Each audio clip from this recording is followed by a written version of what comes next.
본 방송에서 제공하는 투자 정보는 투자 판단에 대한 조언입니다. 방송에서 제공하는 주식의 가치, 가격 상승 및 하락에 대해서는 방송사에서 보장하지 않습니다. 시청자 여러분 안녕하세요. 오늘을 돌아보고 내일을 준비하는 오늘장 내일장 2부 진행의 백선혜입니다. 오늘 장 마감까지 확실한 승부 전략과 내일장 주목할 섹터까지 제시해드리는 시간입니다. 저희 방송과 함께 하시면서 장 마감까지 확실한 승부 전략 가득 담아가시기 바랍니다. 본 방송에서 제공해드리는 정보는 투자 판단을 위한 조언일 뿐 해당 주식의 가치와 수익률을 보장하지는 않습니다. 아울러 서울경제TV와 서울경제신문은 당사의 브랜드입니다. 최근 당사를 사칭하는 피해 사례가 늘고 있는 만큼 각별히 주의해 주시기 바랍니다.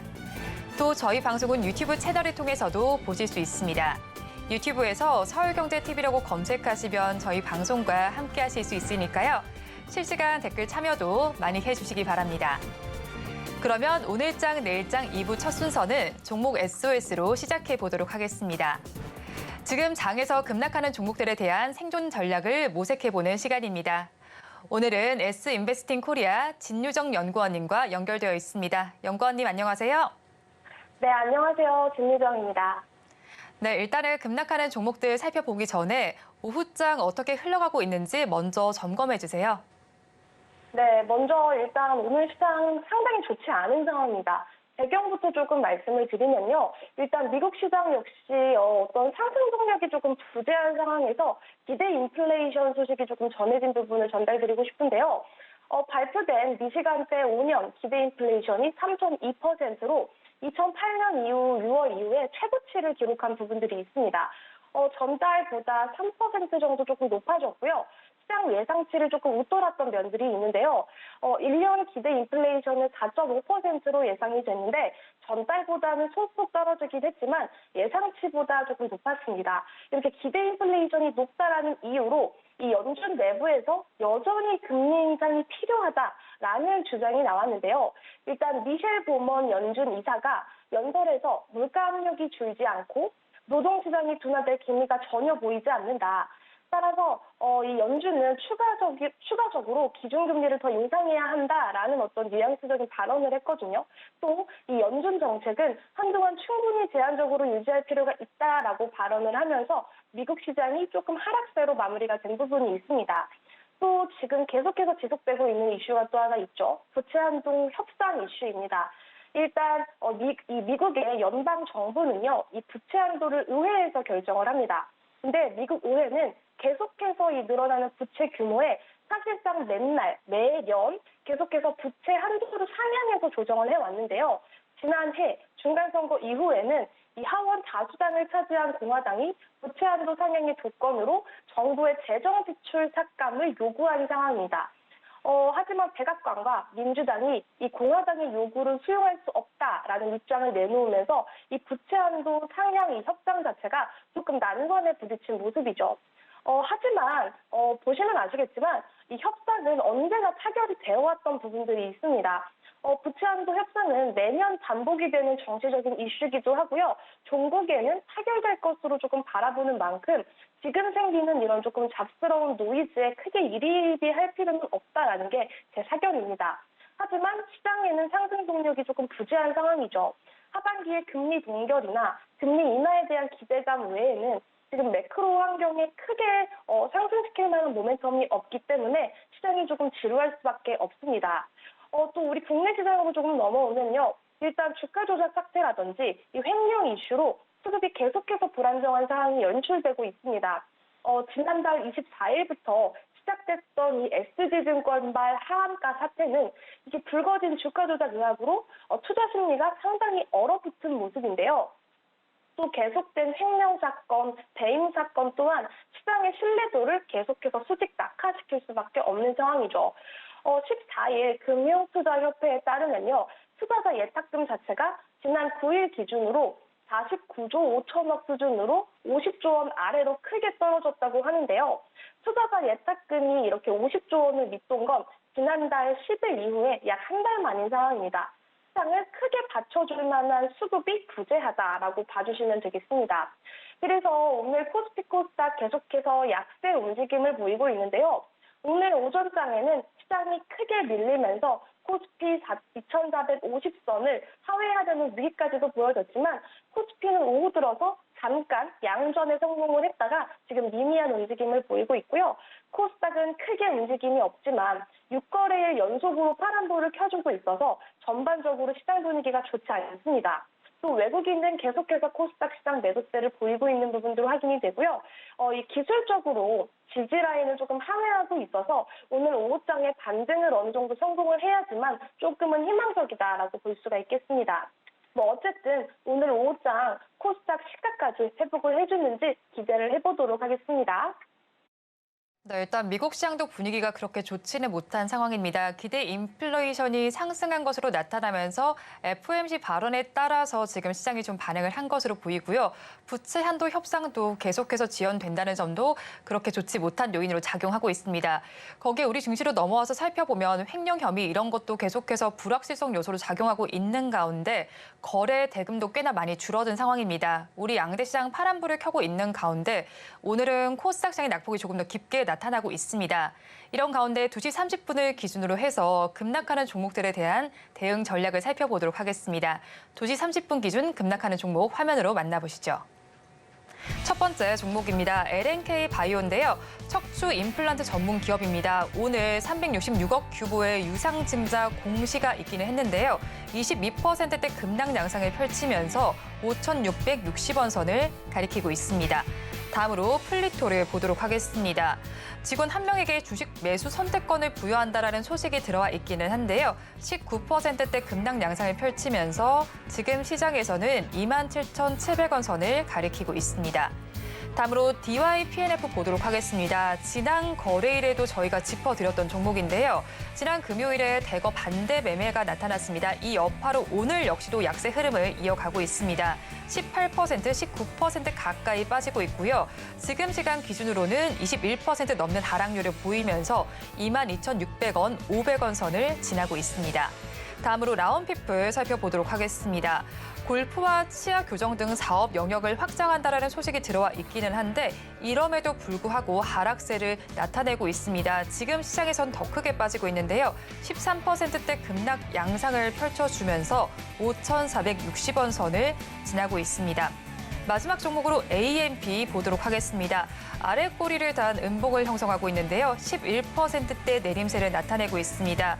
전장용 PCB와 자동차 부품을 제조하는 기업인데요. 1분기 영업이익이 흑자 전환됐다라는 소식에도 불구하고 오늘장에서는 내림세가 나타납니다. 2,110원에 거래가 되고 있습니다. 오후장에서 급락하는 종목들 화면으로 만나보셨는데요. 이 종목들을 보유하고 계신 분들이나 혹은 다른 종목에 궁금증 있으신 분들 댓글로 남겨주시면 저희가 친절하게 전문가님과 상담을 해드릴 테니까요. 댓글도 많이 남겨주시기 바랍니다.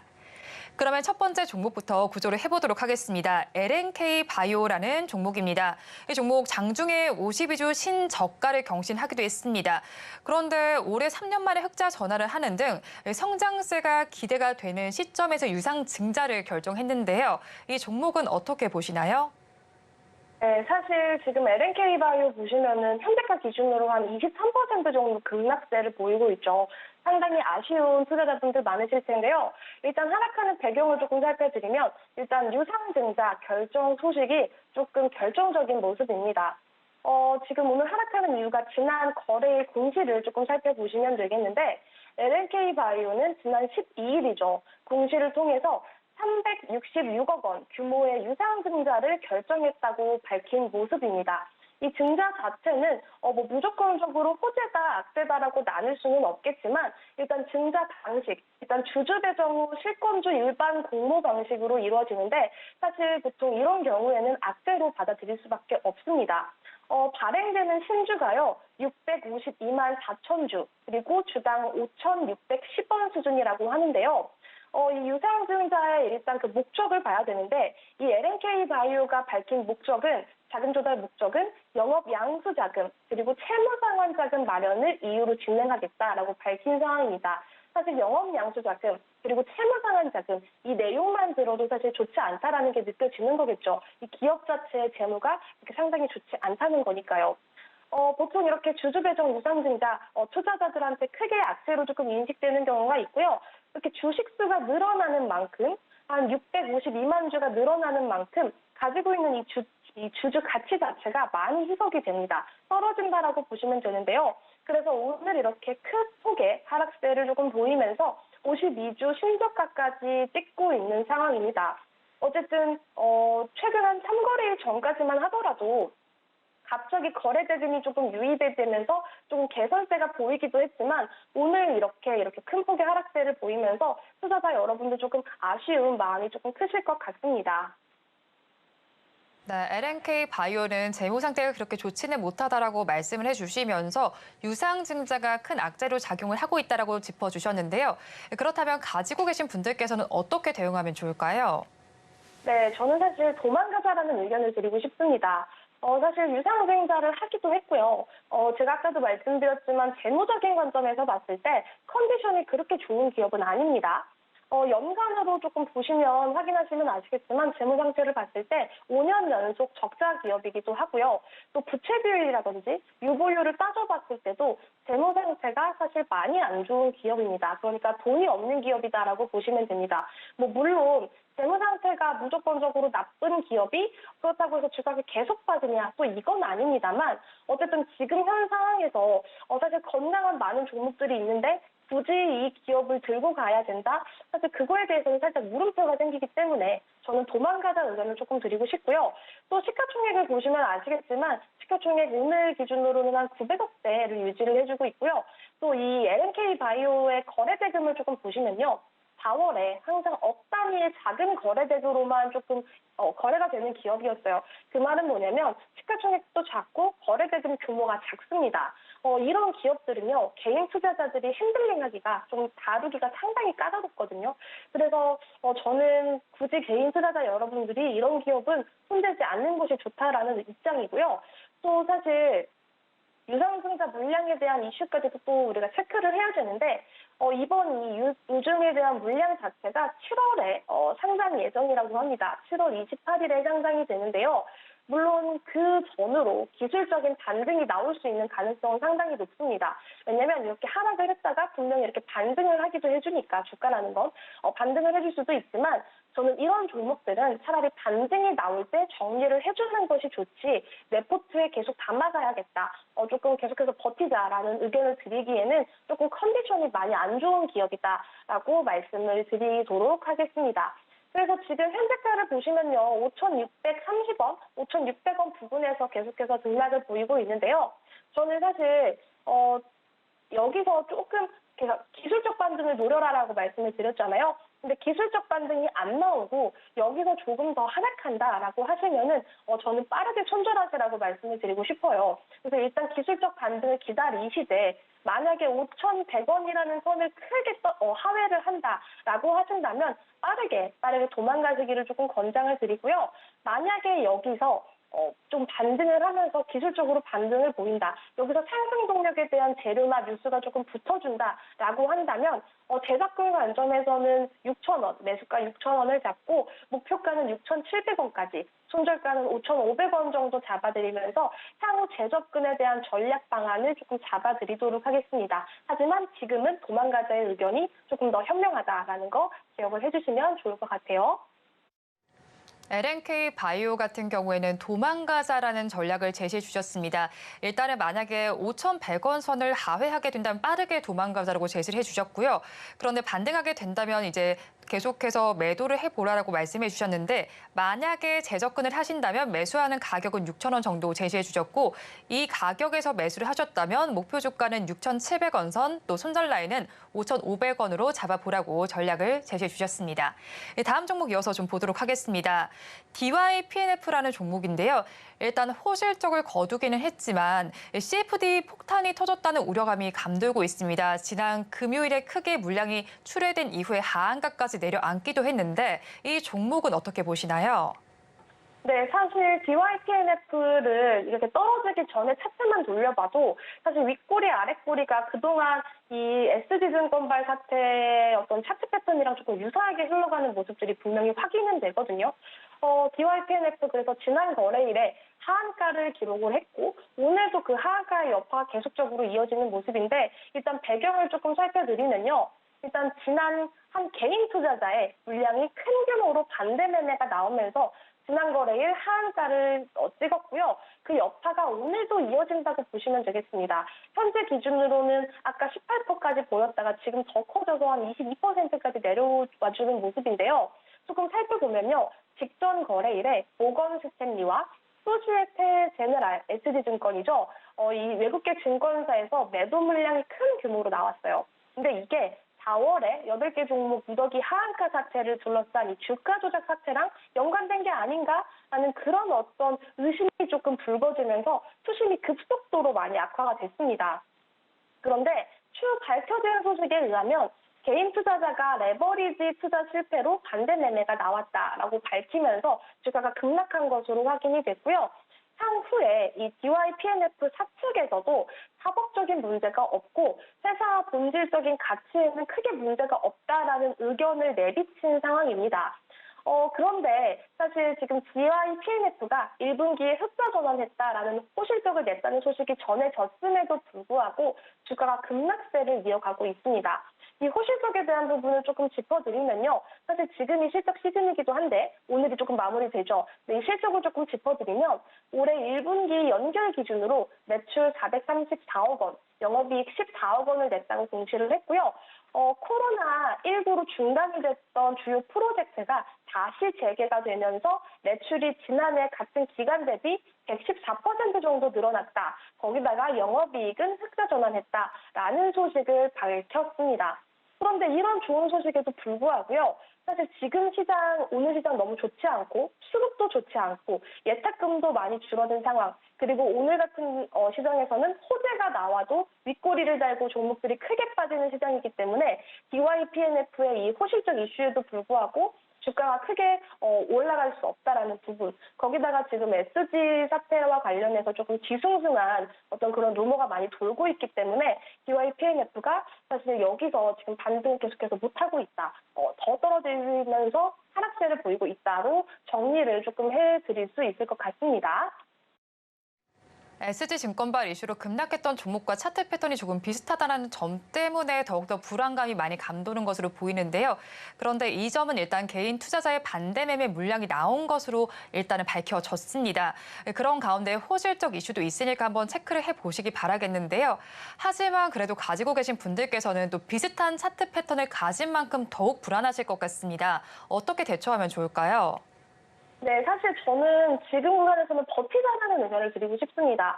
이유는 뭐냐면요. 과거에 무더기 하한가로 직행했었던 대성홀딩스라든지 태방, 삼천리, 다우데이터 이런 종목들이 하한가가 멈춘 뒤에는 어느 정도 기술적인 반등이 크게 나왔던 구간들이 있거든요. 따라서 이 DYPNF 역시 지금 이 하락세가 멈춘 뒤에 기술적인 반등이 나올 수 있을 거라고 판단을 합니다. 또 지금 이 회사 입장에서는 아무 문제가 없다, 악재가 없다, 그리고 개인 투자자의 반대 매매 이 이유로 이 종목이 크게 빠진 거기 때문에 저는 조금 기술적 반등 구간을 노려라라고 말씀을 드리고 싶어요. 또 말씀드렸던 이 1분기 흑자 전환 같은 호실적 이슈도 조금 버티자는 의견의 무게감을 실을 수 있겠는데요. 방금 말씀드렸던 코로나 중단으로 진연됐던 이 주요 프로젝트가 계속 재개가 되면서 수주잔고 물량이 본격적으로 실적에 반영이 된다고 하고요. 또 회사의 현재 이 수주잔고 자체가 한 3천억 원으로 역대 최대 규모라고 합니다. 또 이 DYPNF가 이 고압의 공기를 이용하는 독보적인 기술력을 보유한 등체 이송 시스템 분야의 글로벌 탑3 혁신 기술 기업으로 사실상 국내 시장을 독점을 하고 있다고 해요. 그렇기 때문에 이런 기술력을 봤을 때 이 기업을 지금 도망가자는 의견을 드리기에는 조금 아쉽고요. 지금 구간에서는 조금 버티시면서 가격 전략을 조금 잡아가셨으면 좋겠는데 현재가가 지금 22,800원 정도 구간에 있습니다. 사실 저는 추가 매수 가격을 조금 잡아드리고 싶어요. 지금 구간도 괜찮지만 조금 지켜보시다가 추가 매수라는 건 조금 반등을 할 때 해주는 것도 좋거든요. 그래서 만약에 오늘 조금 윗꼬리를 달면서 반등을 하고 또 이제 위에 좀 옆으로 횡보를 할 때 조금 계속해서 조금 올라간다라는 그 타이밍에 추가 매수를 조금 권장드리는데 만약에 24,000원 구간에서 계속 가격을 조금 형성하는 구간이 된다면 24,000원에서 추가 매수를 한번 하시고 평단가를 조금 조절을 하셔서 목표가는 지난 하한가 바로 직전이죠. 한 28,000원 구간, 그다음에 손절가는 23,000원을 잡으시고 조금 타이트하게 대응을 하시기를 권장드리도록 하겠습니다. 네, DY PNF 같은 경우에는 수주 잔고도 어느 정도 긍정적으로 남아있는 만큼 한번 지켜보시면 좋을 것 같고요. 일단은 가지고 계시는 분들께서는 버티고 계시면 좋을 것 같습니다. 일단 현재 주가 살펴보면 22,950원 선을 가리키고 있는데요. 이와 관련해서 반등했을 때 추가 매수 한 24,000원 정도로 잡아서 매수를 해보시고요. 이때 매수를 하셨다면 목표 주가는 28,000원, 그리고 손절 라인은 23,000원까지 잡아보시면 좋겠습니다. 마지막 종목까지 한번 살펴보도록 하겠습니다. 라온피플이라는 종목인데요. AI를 기반으로 한 2차 전지 검사 등 신사업에 열을 올리고 있는 기업입니다. 일단은 여러 가지 미래 먹거리로 각광을 받는 기업들에서 또 선도 기업이라는 평가도 받고 있는데 이렇게 하락하다가 앞으로는 좀 상향하는 거 기대해 봐도 좋지 않을까요? 네, 사실 오늘 라온피플이 한 12% 정도 하락세를 보이고 있습니다. 라온피플이 오늘 왜 빠지냐? 배경을 조금 살펴드리면요. 일단 분기 보고서가 나왔는데요. 당해 사업연도 1분기 연결 기준의 영업 손실이 27억 원 정도 돼서 전년 대비해서 적자 전환했다라는 소식을 전했습니다. 이 같은 기간 매출액을 살펴보면 전년 대비 한 66% 정도 감소한 27억 원, 순손실을 전년 대비 적자 전환한 27억 원으로 기록을 했는데 별도 기준으로 살펴봤을 때도 매출액이 20억 원 정도로 전년 대비해서 74% 감소한 부분이 확인이 됩니다. 영업 손실도 마찬가지고요. 순손실도 26억 원 정도로 적자 전환한 부분이 시장에 크게 조금 강조가 되면서 오늘 큰 폭의 하락세가 나오고 있다라고 봐주시면 됩니다. 또 그리고 고공행진했었던 이 AI 테마 자체가 크게 죽으면서 전반적으로 라온피플도 깊은 조정을 받았습니다. 기술적으로 보시면요. 1월까지 주가에 반응이 없었던 라온피플이 AI 테마가 고공행진했던 시기에 1, 2, 3월에 크게 뛰는 모습 확인됩니다. 4,000원 정도에 있었던 이 주가가 최고가 기준으로 1,300원 정도를 찍고 밀리는 모습이었는데 현재 고점 대비해서 한 50% 정도 조정받은 상황인데요. 이렇게 AI 재료 소멸, 그리고 오늘 기준으로 외국인 기관 수급 이탈도 이 라온피플의 하락세에 영향을 주고 있다라고 보시면 될 것 같습니다. 네, 라온피플 같은 경우에는 일단 AI 재료도 소멸이 됐고 영업 손실도 발생했다는 점, 거기에 수급 영향까지 있다라고 짚어주셨는데요. 그러면 관련해서 가지고 계신 분들께서는 어떻게 대응하면 좋을까요? 네, 저는 사실 지금 구간에서는 조금 버티자라는 의견을 드리고 싶어요. 일단 이유는 뭐냐면 AI가 1분기에 되게 좋았다가 조정을 받았지만 저는 아직 죽었다라고 완전하게 판단할 수는 조금 없다는 입장입니다.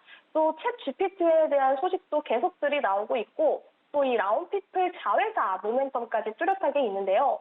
이 라온피플의 자회사 라운로드가 이 정부 주관의 NPU죠. NPU 기반의 차세대 AI 반도체 개발 프로젝트를 수주했다고 5월 2일 공시를 한 부분이 있습니다.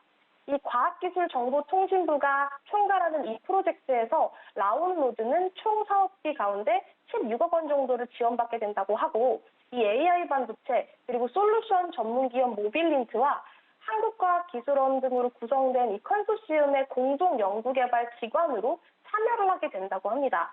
특히 이 라온피플의 라운로드는 해당 사업에서 교통 분야의 시계열 빅데이터에 대한 인공지능 처리 기술을 개발해서 디지털 트윈 기술을 조금 완성을 하고 환경이라든지 방법, 이런 스마트 시티 관리 솔루션까지 확대를 하면서 교통 데이터를 관련한 AI 기술을 통해서 계속해서 중요한 역할을 하게 될 것으로 조금 기대가 되는 재료들이 분명하게 있습니다.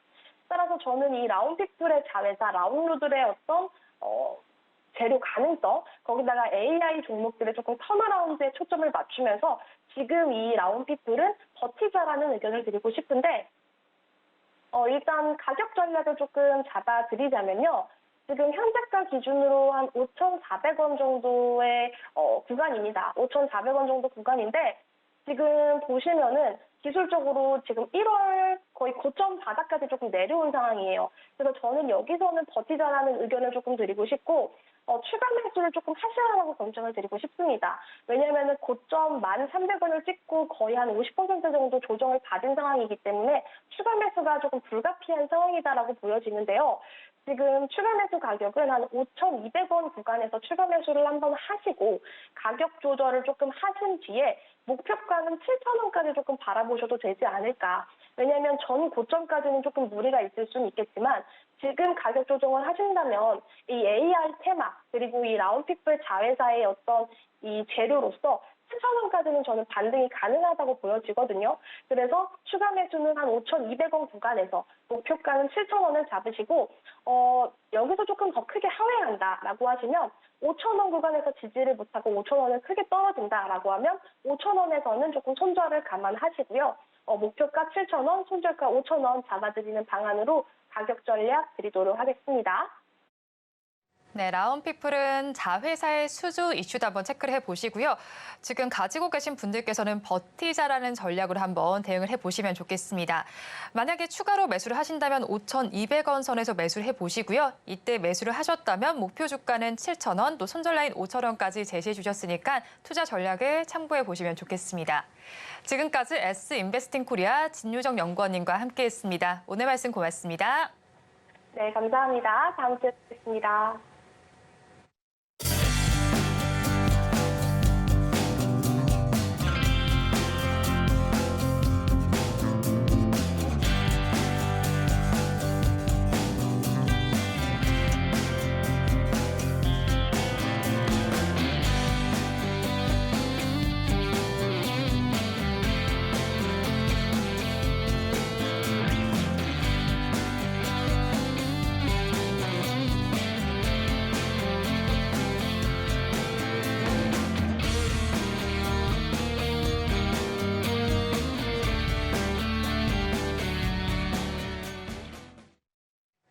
앞서서 급락수에 대한 대응 전략을 살펴봤다면 이번에는 오늘의 매매일지에 성공적인 마침표를 찍어드릴 찬스 종가 베팅 시간입니다. 오늘은 헤르메스 스탁의 하창환 본부장님 나와 계십니다. 어서 오세요. 네, 안녕하십니까. 네, 본부장님 일단 종가 베팅 시간에 짚어주셨던 종목을 좀 먼저 봐야 될 것 같아요. 5월 8일에 공략을 해주셨던 종목인데 이 곡물과 관련된 종목이죠. 신성홀딩스 일단은 고가 기준으로 2%대 후반대 수익률 지금 내고 있는데 네네. 이 종목 어떻게 보시나요? 사실 뭐 고가 기준으로는 수익이지만 현재가로 보면은 냉정하게 말씀드리면 손실이죠. 근데 이제 이전에도 말씀을 드렸던 것처럼 사실 좀 저는 추가적으로 매수를 하셔서 대응을 하셔도 뭐 충분히 괜찮지 않을까라고 생각을 하고 있습니다. 뭐 지금 튀르키예 선거 관련된 이슈도 좀 있고 저는 조금 약간 이 뉴스를 잘 선별해서 보실 필요가 있는 게 외신에서는 곡물에 대한 이런 협정 연장에 대한 러시아의 입장이 전혀 나오지 않았는데 일단 튀르키예 쪽에서 자꾸 된다라는 식으로 얘기가 나오고 있거든요. 근데 또 이제 G7의 흐름들을 보게 됐을 때 이렇게까지 규제를 많이 하는데 선제적으로 곡물 협정을 일단 유리하게 해준다? 저는 그 방향은 좀 아니다라고 보고 있는 상황입니다. 그래서 지금 이제 뭐 선거 관련된 이슈라든지 이런 협정 관련된 부분들에서 지금 뉴스가 굉장히 엇갈리고 있어서 약간 이 곡물주들이 사실 곡물 협정이 연장이 되게 되면 거기에 따른 부담감이 강하게 생길 수밖에 없거든요. 그래서 거기에 따른 좀 약간의 차익 실현 매물들이 나왔고 그래서 일주일 동안 정말 변동폭이 좀 강했습니다. 근데 현재 가격대까지 주가가 떨어진 거면 이번에 다시 한번 튀르키예 곡물 협정에 대한 이슈가 생기기 전 가격대까지 내려온 상황이거든요. 애초에 저점 대비 크게 올라오지 못했던 상황이어서 충분히 현재 가격에서는 큰 부담감까지는 느끼시지 않으셔도 괜찮을 것 같고요. 충분히 2차 매수로 물량 모으시고 만약에 곡물 협정에 대한 부분들이 연장이 되더라도 사실 이렇게까지 대규모 공격들이 발생을 하게 되면 추가적으로 이런 이슈들이 발생이 될 수밖에 없고 기후변화는 사실 작년부터 계속적인 큰 영향을 주고 있는 상황이거든요. 그래서 해당 부분들이 뭐 되기를 바란다는 아니지만 그런 우려가 이제 작년부터 계속 있었던 상황이고 여러 가지 작황에 대한 이런 부분들에서 이슈가 생기고 있는 상황이어서 만약에 그런 부분으로 본다라고 한다면 충분히 끌고 가보셔도 괜찮은 종목이지 않을까라고 보고 있고요. 또 해당 부분에서 또 강력하게 탄력성이 붙기 시작을 하면 단기적인 급등이 빠르게 나오기 때문에 그럴 때 이제 분할로 분할 매도 관점으로 좀 해당 종목을 끌고 가보시면 어떨까라는 관점으로 AS 좀 드려보도록 하겠습니다. 네, 곡물과 관련된 협정은 사실은 지금 외신에서 시각이 좀 엇갈리고 있는 만큼 뉴스를 선별해서 보시면 좋겠습니다. 아직까지 러시아의 입장이 명확하게 나오지 않았으니까 이 점도 체크를 해보시고요. 신성홀딩스 같은 경우는 조금 더 끌고 가시면서 분할 매도 전략도 가져가시면 좋겠다라고 AS를 해주셨습니다. 그런데 오늘 시장도 굉장히 어려웠습니다, 본부장님. 네. 사실 그래도 코스피 지수는 지금은 빨간불을 켜주고 있지만 코스닥 지수는 1% 넘게 여전히 빠지고 있단 말이죠. 이런 시장 속에서 저희가 또 종가에 베팅할 종목을 또 가져오셨는데 일단 키워드 힌트부터 먼저 보도록 하겠습니다. 네. 키워드 힌트 화면을 통해서 보실 수 있는데요. 첨단 산업이다라고 키워드를 주셨습니다. 이 첨단 네. 산업하면 새로운 산업 이런 키워드가 또 떠오르는데 네. 어떠신가요? 네. 사실 힌트 안에 정답이 들어가 있긴 한데 지금 키워드가 조금 줄어서 나갔네요. 사실 이제 제가 드렸던 힌트 키워드는 첨단 로봇 산업 전략 1.0이거든요. 그러면 사실 이거로 나온 거 아닌가요? 그렇죠. 네, 나온 건데, 그러니까 여기에서 힌트를 조금 추가적으로 볼 수 있다라는 게 1.0, 2.0, 3.0 이렇게 간다라는 거는 정부의 정책에 힘을 좀 강력하게 받을 수 있다라는 거고, 최근에 이렇게 시장이 어려울 때도 상승력이 나오는 테마를 한번 잘 살펴보시면 실적이 굉장히 좋다거나 아니면 정부의 강력한 정책 기조가 나오는 쪽에서의 강력한 시세 흐름들이 나오고 있는 상황이거든요. 그만큼 좀 불안하다 보니까 어느 정도 확실하게 조금 끌고 갈 수 있는 종목군들로 매수가 조금 이어지고 있습니다. 왜냐하면 거래 대금 자체가 정말 많이 줄어들고 있는 상황이어서 그런 부분에서의 좀 이슈가 되지 않을까라고 보고 있고 우리나라에서 올해 1월부터 5월까지의 테마를 한번 살펴보시면 정책 신성장 4.0 전략 안에 있었던 이 굵직한 부분에서 정말 강력한 시세들이 많이 분출이 됐거든요. 근데 이제 5월 달과 6월 달에 강력한 정책 모멘텀이 있는데 힌트를 5월에서 6월로 하면 감을 못 잡으실 것 같아가지고 일단 가칭이지만 해당 부분으로 조금 넣어놨다라고 보시면 좋을 것 같고 앞으로 우리의 출산율이라든지 다양한 부분으로도 사실 해당 이슈가 엮일 수밖에 없는 상황이어서 이 관련된 섹터는 지속적으로 보셔야 되지 않을까라고 생각을 하고 있습니다. 네, 첨단 산업과 관련된 섹터 이제 산업 1.0으로 명칭을 이제 가칭을 해준 만큼 앞으로도 계속해서 정부의 수혜를 좀 받을 수 있겠다라고 짚어주셨는데 그럼 네. 이 종목이 들어있는 섹터는 어느 쪽일까요? 네, 힌트가 너무 강력하게 나왔죠. 사실 네. 이제 맞췄으면 좋겠다라고 해서 이제 로봇 섹터를 골랐는데요. 로봇 산업 같은 경우는 한번 이제 연초에 대거 시세가 분출이 됐죠. 이 대기업들의 지분 투자 관련된 이슈가 나오면서 강력한 시세의 흐름들이 나왔는데 사실 실적이라든 이런 밸류를 따져보면 고평가인 거는 맞습니다. 아직까지 실적이 그 정도까지 올라오진 못했지만 이제 정부의 정책까지 받쳐주면서 만약에 출하량 자체가 크게 늘어난다라고 한다면 해당 부분에서는 충분히 달라질 수 있다라는 거죠.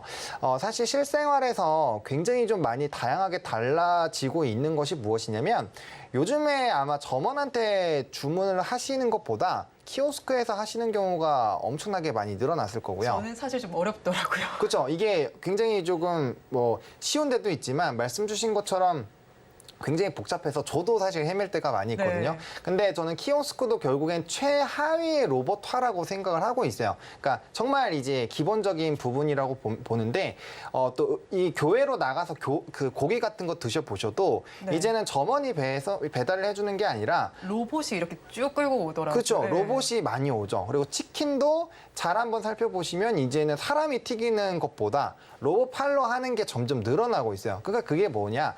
계속적으로 무인화 그리고 자동차에서도 사실 이제 자율주행도 최소한의 또 로봇이라고 인식이 되고 있는 상황이고요. 그만큼 우리 실생활에서의 이런 삶 자체가 변화가 나오고 있는 상황입니다. 그러면 이렇게 된다라고 했을 때 과연 해당 산업이 성장을 하지 못할까라는 물음표를 새겨보면 아니다라는 거죠. 항상 우리가 이제 2차 전지가 이 정도로 강력하게 상승이 나왔던 것도 과거보다 전기차 엄청나게 많이 늘어났죠. 실질적으로 전기차가 와 다니는 거 많이 느끼고 있고 길 가다가 뭐 조용한 거 슝 지나가면 전기차네 이걸 많이 하고 있단 말이에요. 그러니까 이런 식으로 변화가 되는 거. 최근에 화장품들 왜 이슈가 되고 있죠? 마스크를 직접적으로 벗기 시작을 했고 화장을 안 하시던 분들도 이제 다시 열심히 해야 되잖아요. 진짜 열심히 해야 됩니다. 그렇죠. 이제 그런 것들이 반영이 되면서 실적이 좋아지는 거와 마찬가지로 우리 실생활에서 로봇이 차지하는 비중이 너무 가파르게 늘고 있다라는 거죠. 게다가 우리나라 같은 경우는 출산율이 굉장히 낮죠. 지금 0.6명 이하로도 떨어진 상황이기 때문에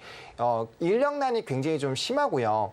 뭐 이런 뭐 너튜브 같은 거 보시더라도 사실 이제 알바가 사장을 고용하는 약간 이런 그런 유튜브 나오죠. 그죠, 엄청나게 많이 있잖아요. 그런 것들을 잘 살펴보시면 아 이게 정말 일자리라든지 출산 부분에서도 대체할 수 있는 거에 대한 수요가 늘어날 수밖에 없다라는 부분으로 해당 산업을 보신다라고 한다면 지금의 실적이 과연 물론 중요하죠. 물론 중요하지만 미래를 봤을 때 한 번쯤은 이 정도라면 좀 이제 로봇들을 좀 살펴봐도 괜찮지 않을까? 심지어 군대까지 로봇화를 한다라고 하는데 정말 전방위적으로 로봇이 다 대체하는 거죠. 우리 예전에 봤었던 터미네이터 같은 일이 발생되면 안 되지만 어쨌든 그러한 좀 이슈들이 될 수 있을 만큼 전 세계적으로 많이 바뀌고 있기 때문에 그 부분을 좀 집중해서 보시면 어떨까 싶어서 로봇 관련된 섹터를 좀 들고 왔습니다. 네, 그렇다면 지금 이 로봇 산업 같은 거 약간 태동기라고 봐야 할까요? 사실 저도 이제 최근에는 그런 뭐 로봇 서빙하는 것도 보고 그러다 보니까 이제 로봇이 진짜 발전을 하는구나 싶은 생각이 들긴 하는데 그럼 아직은 정말 초창기다 이렇게 저희가 분석하면 될까요? 네, 저는 초창기다라고 보고 있습니다. 사실 이제 어떻게 보면 2차 전지 쪽은 성장에서의 조금 이제 중간 라인까지 왔다라고 보고 있고요. 로봇은 이제 막 이제 걸어 다니고 있는 그런 수준이지 않을까라고 생각을 하고 있거든요. 근데 정말 이 2, 3년 사이 안에서 엄청나게 많이 바뀌고 있고 이게 앞으로 가속화가 될 수밖에 없습니다. 왜냐하면 사실 이제 음식점에서 한 분을 고용하려면 월급이 300만 원이 넘게 지금 발생을 한다라고 하는데 치킨 튀겨주는 로봇팔 같은 경우는 100만 원, 대당 100만 원 정도면 된다라고 합니다. 근데 사실 로봇팔이 임금 올려달라고도 안 하고요. 그리고 24시간 물론 뭐 수리를 해야 될 수 있지만 그런 부분에서도 문제가 없고 또 이제 정확한 시간에 시스템화를 해놓으면 이렇게 튀긴다라는 거죠. 그러니까 그런 것처럼 물론 이게 막 무조건 좋다라는 얘기가 아니라 이제 자영업자 기준에서 봤을 때는 그쪽이 더 매력적일 수도 있다라는 거예요. 그래서 해당 부분에 대한 수요가 엄청나게 늘어나고 있다라는 점. 그리고 여러분들이 잘 살펴보셔야 되는 게 왜 대기업이 이런 산업에 이렇게 지분 투자라고 뛰어드느냐를 보셔야 됩니다. 제가 이제 이런 얘기를 드릴 때 방송에서 예를 많이 드리는 게 있는데 골목 상권에 대기업이 안 들어오죠. 왜냐하면 진입했을 때 먹을 수 있는 이 수익을 낼 수 있는 캐파 자체가 작기 때문에 진입을 하지 않습니다. 그러니까 대기업이 이 산업에 진입을 하고 움직임이 나타나고 있다는 거는 앞으로 산업들이 성장을 했을 때 대기업이 사실 이 수익화를 할 수 있을 정도의 시장 규모가 형성이 될 수 있기 때문에 대기업들이 대거 들어오거든요. 근데 우리나라의 대기업만 하는 것이 아니라 전 세계적으로 진행이 되고 있잖아요. 왜 AI에 이 정도로 뛰어들까요? 결국엔 로봇이 잘 되기 위해서는 AI가 돼야 되고 AI가 또 잘 되기 위해서는 빅데이터들이 주고받아야 되니까 이런 데이터 센터 그리고 5G, 6G 소형위성 왜 쏠까요? 이런 이제 데이터적인 부분들이 잘 되기 위해서거든요. 자율주행이 완벽하게 진행을 되기 위해서는 데이터가 끊기면 안 되기 때문에 이 4G로는 답이 안 나옵니다. 그래서 5G나 6G로 넘어가는 거거든요. 그러니까 로봇이라는 이 하나 안에 연관된 산업이 지금 너무나도 많다라는 겁니다. 그런 와중에 그럼 어떤 종목일까요, 이 종목이? 네, 지금 그래서 이제 SP 시스템즈라는 종목을 들고 왔는데 사실 해당 산업을 보신다라고 한다면 뭐 엔진, 감속기부터 시작해서 볼 수 있는 게 되게 많은데 해당 종목으로 말씀을 드리는 이유는 일단 현대차의 이제 그 투자와 연관도 있습니다. 겐트리 로봇이라고 해서 이런 공장 자동화 부분에 대한 이슈들을 좀 살펴보시면 좋을 것 같고요.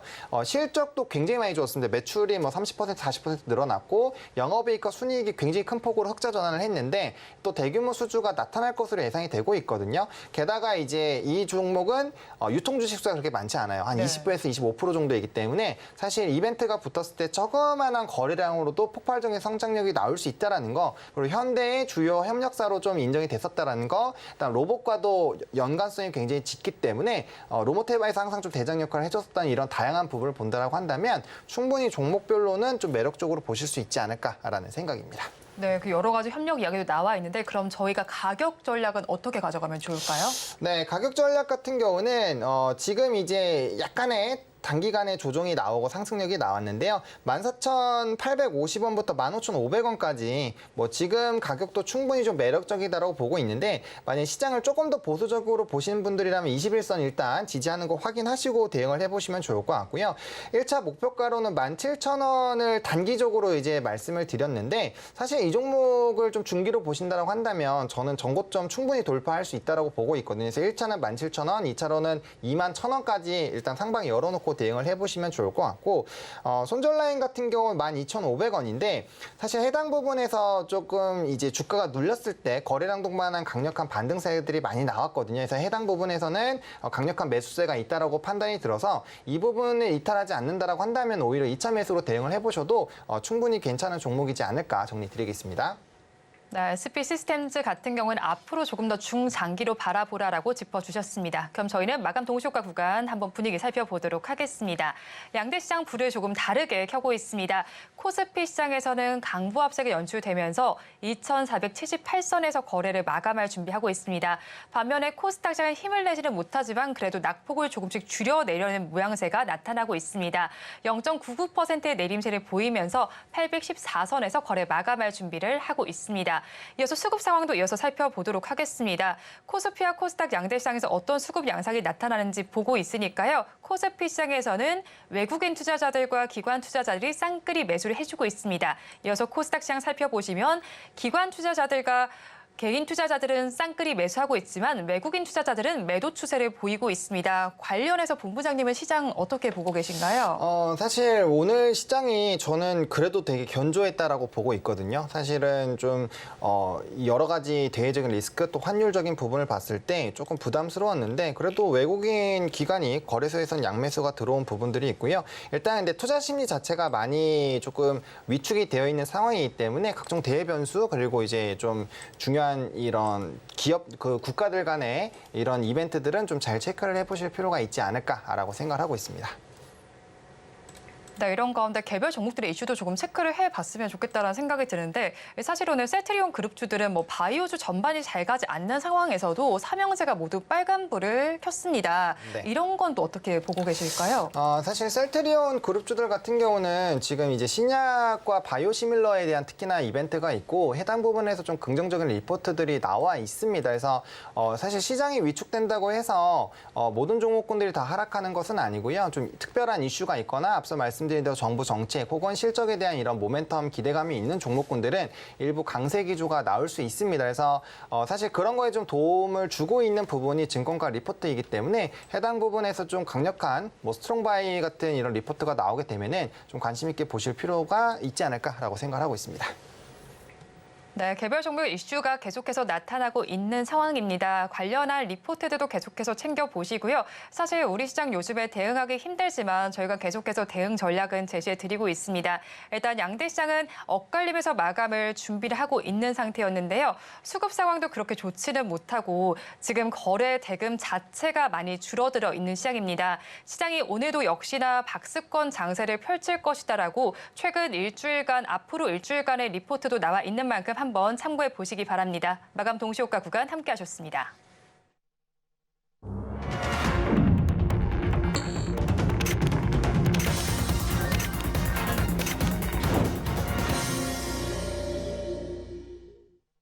(5월 15일) 월요일 우리 시장도 이렇게 마감을 했습니다. 일단은 오늘 시장은 이렇게 마쳤지만 내일 장은 또 어떻게 대응하면 좋을지 오늘 시장, 내일 장 전문가님들께 히든카드가 될 중요 포인트를 여쭤봤습니다. 화면을 통해서 만나보시죠. 내일 장의 포인트입니다. 일단은 알파경제 김종효 이사님께서는 현금의 비중을 높이자라고 제시를 해주셨고요. 다음으로 미중산업경제연구소의 조용찬 소장님께서는 미국의 엑스데이 쇼크를 주식 매수 기회로 활용하자라고 말씀해 주셨습니다. 마지막으로 S인베스팅 코리아의 진유정 연구원님께서는 신한울 3, 4호 제작 착수 소식이 들어왔으니까 눌려있던 원전주를 주목해보자라고 말씀을 해주셨는데요. 이에 대해서 본부장님이 보시는 의견은 어떠실까요?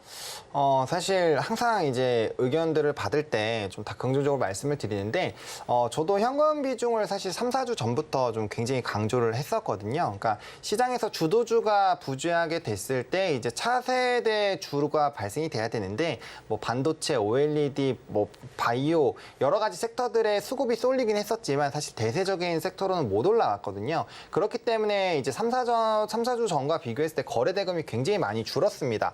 그러다 보니까 이럴 때는 이제 유동성이 줄게 되고 그렇게 되면은 사실 조금 지수가 눌릴 확률이 높거든요. 거래 대금이 코스피가 지금 6조 8천까지 빠졌고 코스닥이 9조 5천억인데 이게 불과 3주 전만 해도 코스피가 13조였고요. 코스닥이 16조 17조까지 갔었습니다. 그러니까 엄청나게 거래 대금이 줄었다라고 보셔야 돼요. 그래가지고 현금 비중을 일단은 유지하고 만약에 만드셨다면 유지하고 있는 게 좀 중요하다라고 보고 있고요. 엑스데이도 마찬가지죠. 사실 이전에도 이런 이제 미국에서 이슈가 생겼을 때 굉장히 큰 폭으로 시장이 급락이 나왔거든요. 그러니까 오히려 이렇게 시장에서 안 좋은 이벤트가 생기고 사실 진퇴양난의 상황이기 때문에 어떤 결과로 가든지 간에 지금 약간 좀 부담이 될 수밖에 없거든요. 그래서 지금 매수하지 말고 그때 하락분이 나왔을 때 매수하자는 얘기 역시나 현금 비중을 보유하고 있자라는 얘기고요. 원전주 같은 경우는 앞서 말씀드린 대로 이제 개별주나 이슈가 터지는 쪽에서의 단기 수급 쏠림이 나올 수밖에 없습니다. 왜냐하면 대형주 위주의 시장이 아니고 이슈나 테마로 움직이는 시장이기 때문에 만약에 원전주를 미리 선침해하실 필요는 없다라고 보고 있고요. 만약에 수급이 움직이게 됐을 때 단기적으로 짧게 트레이딩하는 정도로만 대응을 해보시면 좋을 것 같고 원전주 특성상 시가의 갭이 너무 많이 뜨면은 안 좋을 확률이 굉장히 높거든요. 그래서 그럴 때는 조금 오히려 좀 시장을 관망하시는 것도 오히려 하나의 또 새로운 기회를 포착할 수 있기 때문에 너무 모든 만찬에서 식사를 하려고 하지 말자. 그럼 치하거든요. 그래서 일단 내가 진짜 자신 있고 스터디가 많이 되어 있는 쪽에서만 좀 대응을 해보시는 보수적인 접근이 필요하다 정리드리겠습니다. 네, 개별 종목 장세가 이어지고 있는 만큼 내가 아는 종목에 확실하게 조금 투자를 전략을 짜보자라고 말씀해 주셨는데 그렇다면 본부장님께서는 내일 어떤 섹터에 주목을 해야 된다라고 보시나요? 사실 이제 오늘 막판까지 좀 강력했었던 화장품 쪽은 뭐 여전히 좀 강할 것 같습니다. 그러니까 화장품을 좀 대표적인 예로 말씀을 드리는 거죠. 그러니까 실적이 좋은 섹터에서는 제가 봤을 땐 단기적인 수급 쏠림 흐름들이 날 겁니다. 뭐 대표적으로 최근에 엔터주도 좋았고요. 그러니까 그런 쪽에서 실적이 굉장히 좋은 쪽에서의 흐름들을 좀 잡아보시면 좋을 것 같고 오늘 뭐 사료곡물 쪽도 움직였고 또 이제 천연가스 쪽도 움직였거든요.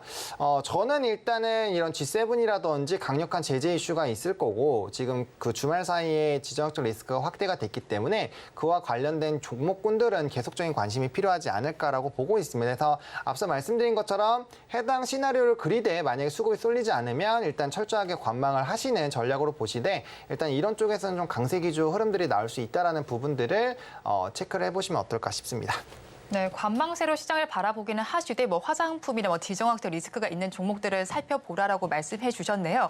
네. 그렇다면 여기서 또 제가 아침에 살펴보니까 사실 신재생과 관련한 에너지 분야에서도 조금 관심이 쏠리는 것 같더라고요. 네네. 태양광 관련해서인데 이제 미국에서 태양광 시설 세액 공제를 40% 확대하기로 했다라는 소식이 나오면서 뭐 태양광 관련주도 움직였지만 풍력 관련주도 조금 움직이는 모습이 나타났어요. 이 부분은 어떻게 보셨나요? 사실 이제 IRA 법안이기 때문에 이제 정책 관련된 종목이고요. 정책 앞서 말씀드린 거랑 똑같습니다. 이제 정책 관련된 거는 정부 주도에 진행이 되는 거고 일단 IRA 법안에 대한 기대감도 충분히 있다라고 보지만 저는 이게 에너지 쪽도 결국엔 지정학적 리스크 안에 들어가거든요. 그러니까 왜냐하면 러시아와 우크라이나 전쟁 이후에 에너지 자립도가 높아진 거고 중장기적으로는 뭐 세계 각국에서 굉장히 설치량이 늘어날 예정이었지만 이게 굉장히 조금 기름을 많이 부어줬거든요. 속도 부분이나 규모가 더 커졌습니다. 이 전쟁 이후에. 그래서 저는 신재생 에너지를 일단 단기적으로는 그 전쟁 관련주로 지정학적 리스크 관련된 종목으로 넣고 싶고요. 뭐 중장기로 봤을 때도 재생에너지 쪽은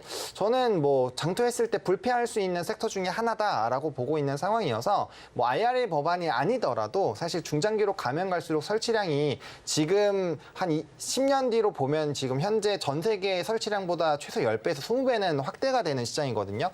그럼 전체 시장 캐파가 커지기 때문에 일정한 조각 케이크의 비중이 똑같다고 하더라도 먹을 수 있는 캐파는 엄청 커지는 거죠. 그러니까 산업 자체가 엄청 커질 수밖에 없고 그게 이제 우리 인류의 생명과 또 직결이 되는 부분이기 때문에 뭐 해당 섹터는 이게 아니더라도 충분히 장기적인 섹터로는 정말 매력적인 섹터다라고 생각을 하고 있습니다.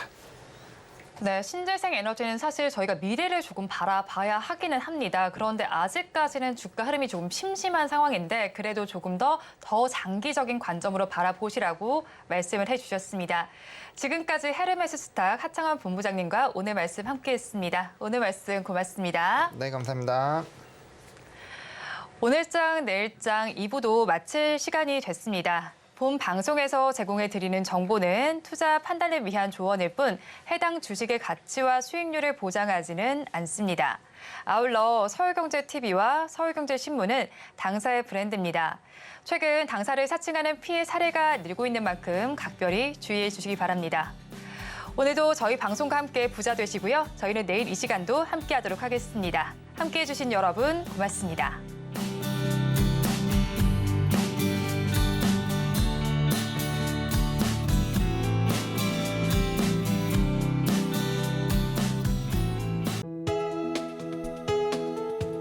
본 방송에서 제공하는 투자 정보는 투자 판단에 대한 조언입니다. 방송에서 제공하는 주식의 가치, 가격 상승 및 하락에 대해서는 방송사에서 보장하지 않습니다.